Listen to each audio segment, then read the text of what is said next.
making those cakes with the edible images on it and wonder, how the heck do you do that? Well, stay tuned because I'm going to show you how we do it.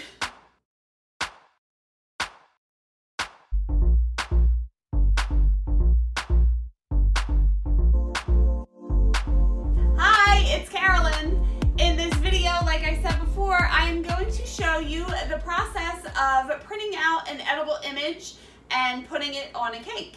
In order to do this, you need to have an edible printer system, which you can buy the printer on Amazon. I got mine on Amazon.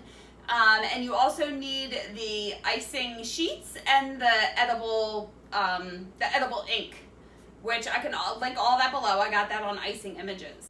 So if you want to see how I print and place edible images on my cakes, then just keep on watching.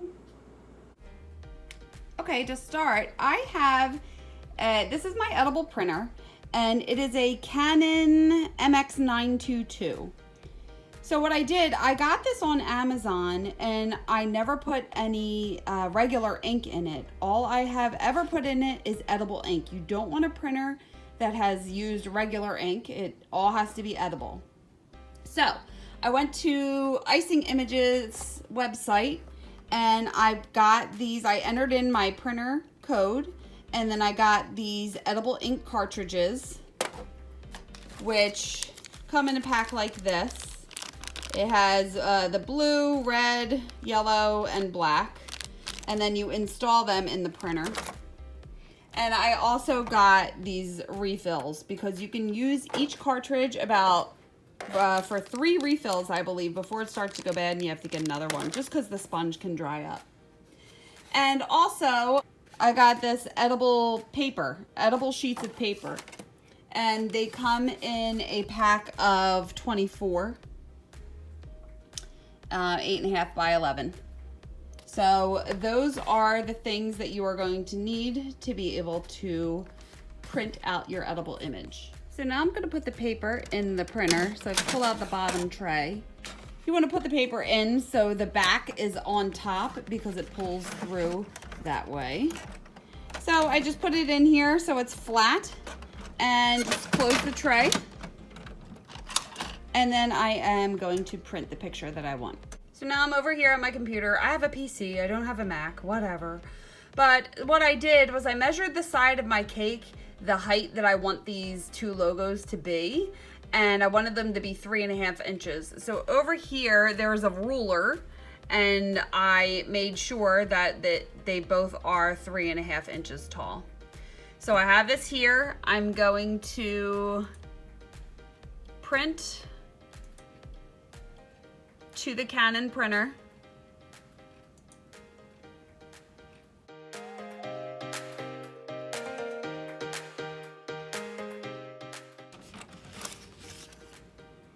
And beautiful. So I'm going to let this sit for about 5 minutes so the ink can dry before I start handling it. So this is whatever. The ink is dry on here. I let it sit for about 5 minutes. So I'm just going to take my scissors now and cut these out. I like to peel the backing off before I cut it because it's kind of a pain in the butt when you cut it with the backing still on. So, just cutting most of the sheet away from the image makes it easier to handle. And then from here, just carefully cutting out your image.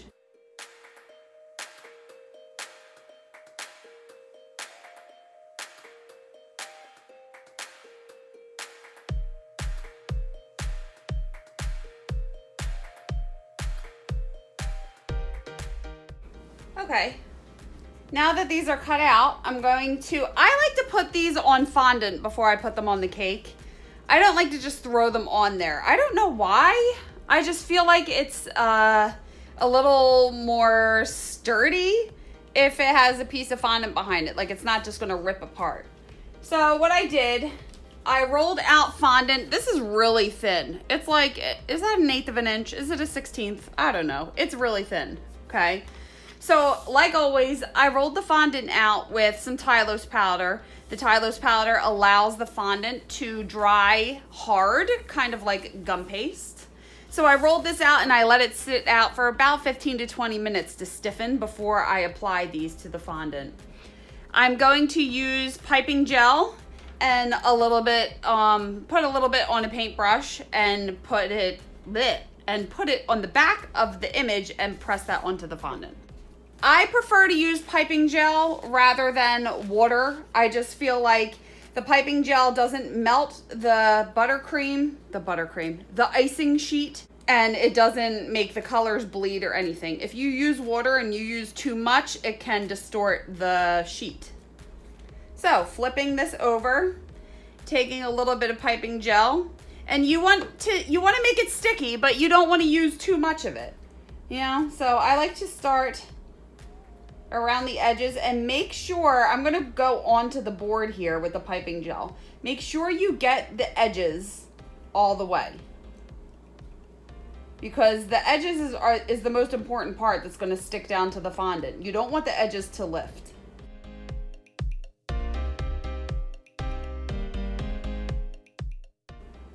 And you want to make sure that you don't move the image so it doesn't get any piping gel on the front where the ink is. And then placing this down, I'm curving it in the middle, and then I'm letting it lay down to the ends so I don't get any air bubbles. So push from the center out to the ends, making sure you get all of the edges pressed all the way down on the fondant.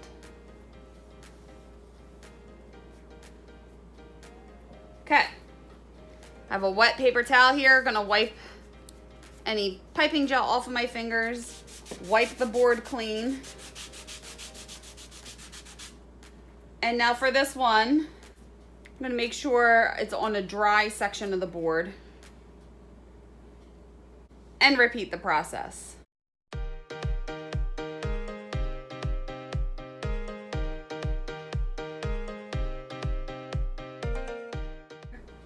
Making sure you press from the center all the way out to the edges.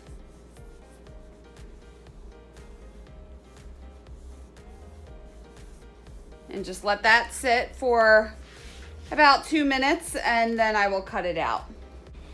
Okay, now like always, taking my X-Acto knife. I keep this wet paper towel just so I can keep wiping the knife off.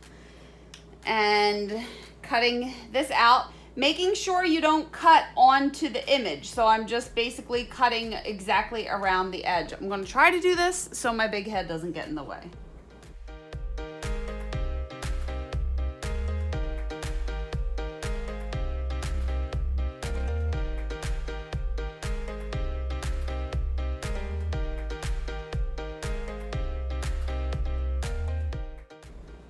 And like always, just taking my finger and smoothing the edges, making sure there's no jagged edges of fondant.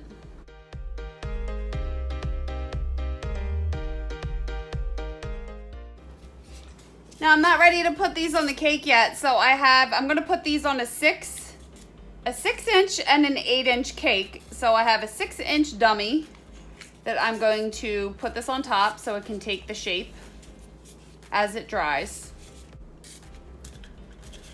And I'm going to put this one on an 8-inch dummy. I have two little, what are these called? Pin tacks? Tack pin? Whatever. These little pins that have a little nub on the end. I'm a moron right now because I can't remember that, but whatever.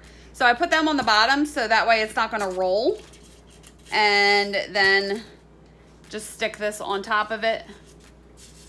And I'm going to let these dry as I am putting the rest of the cake together, and I will show you how I apply them to the cake.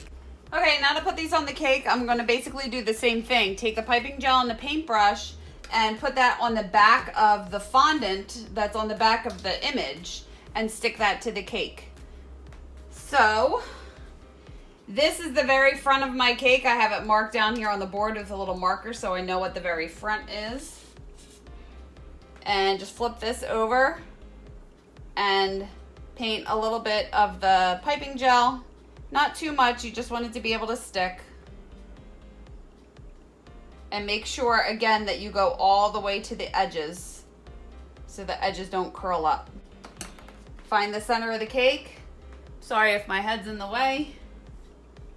And I want that to turn it a little bit. I want that to be right here.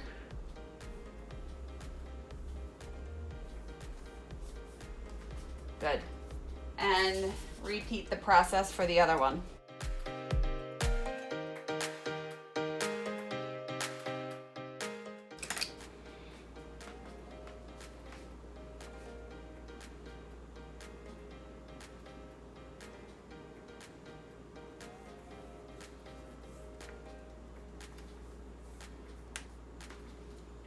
And there's your edible images on your cake.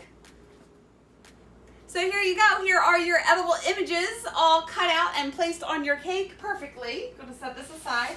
I still have a lot of decorating to do on that cake, adding a soccer ball and other things, so that is not the finished design. A couple things about this edible image printer system and everything. I actually had to get a new printer not too long ago because, stupid me, when you have the edible image printer, you're supposed to print at least once a week to keep the ink cartridges and everything, I'm not going to say lubed, but you want to keep it moving through the system because it's edible ink, it can dry out quickly. And what happened is I didn't print for a couple weeks and the printer head got all clogged up and I couldn't unclog it.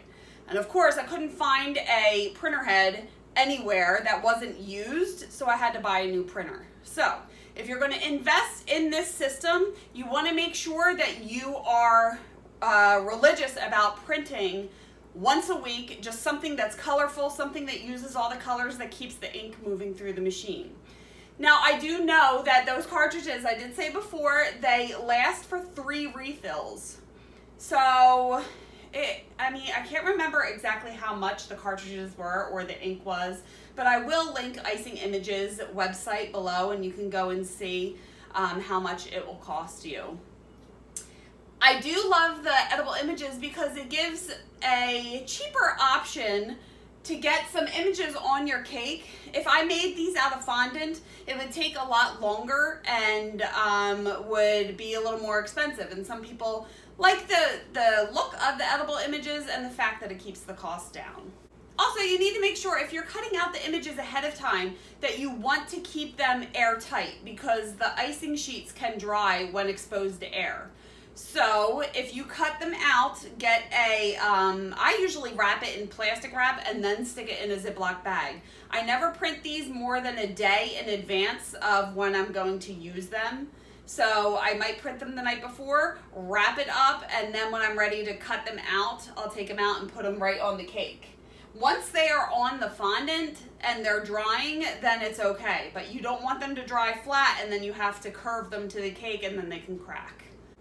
I can't think of anything else to say about this. I could do a whole separate video of how to load the cartridges in the printer, how to refill the cartridge ink and all that, which can get very messy. You have to use gloves. I had gloves on and I still got some on my fingers. But that could be a whole separate video. But if you have any questions, leave them below. I will get back to you as soon as I can. And like always, please like this video if you liked it. Hit the subscribe button if you haven't already and you want to see more videos like this. And you can follow me on social media. I am on Instagram and Facebook, and I have my website. I will link all of that below. I think that's it for now, and I will see you